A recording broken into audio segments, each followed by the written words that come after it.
Hari Om. The next topic is Bhagavad Gita Yoga. The Bhagavad Gita is gospel of the life spiritual, the whole gamut of experience, and lays down rules of disciplining life here on earth.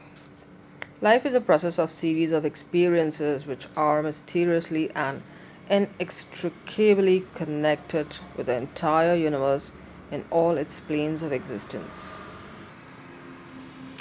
Sri Krishna openly declares the immortality of the soul and transience of all its extraneous appendages. The non existent never becomes existent, and existent never becomes non existent.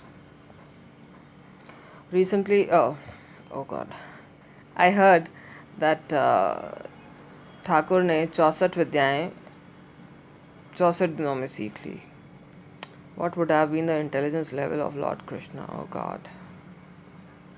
64 days, 64 vidyas. Cessation from physical action is not non action, for one can be physically inactive and yet be performing actions in a different sense vital, emotional, mental, and intellectual. Action is real action. Cessation from actions like these would be real inaction, but man has no freedom to do this. He is forced to act by the very nature of his being. All actions generally disturb the phenomenal vestures of the personality of man. On account of this disturbance, he feels a non normal state in his being. And to maintain a state of equanimity even in the midst of disturbing activity, he should act in a spirit of self sacrifice, self surrender, self resistant, or self knowledge. Absolute negation of action is not possible for man, but he can neutralize the effects of actions by turning them into yogic activity. It is useless and even foolish on man's part to worry himself about his food, clothing, shelter, etc., for he shall be provided with all the necessaries the moment he learns to live in consonance with the will of God. The Lord ordains all things justly, irrespective of what ignorant man would like him to do. All things belong to God. He is the thread connecting the discrete forms of the universe. The Bhagavad Gita Yoga may be called Anasakti Yoga, the yoga of non attachment.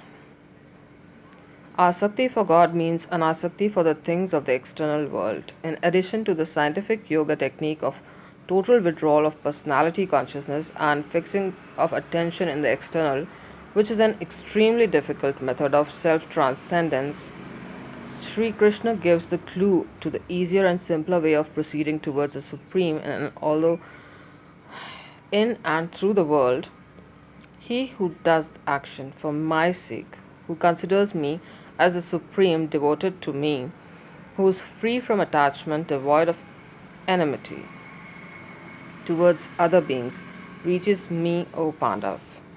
As a thorn that has entered the sole of one's foot is removed with the aid of another thorn, the bondage of action is overcome by means of transformed action or action divinized by the magnetic touch of consciousness of one's union with God. Look at his many sided personality. The same Krishna, the friend of simple cowherds, the same humble servant who washed the feet of the guests in Yudhishthir's royal sacrifice, was that all devouring Virat, the universal being that declared the representative of man. Arjun struck him with awe and thundered forth the Bhagavad Gita in the battlefield of Kurukshetra. The Bhagavad Gita expects every man to become a Krishna, a paragon of the wise man, a Yogeshwar, a man of universal action, and a center of all love. Sri Krishna is the ideal Superman of the East, and the Gita is the exposition of the science. Sri Krishna is the ideal Superman of the East. The Gita is the exposition of the science of man's rising to this state. Hari Om.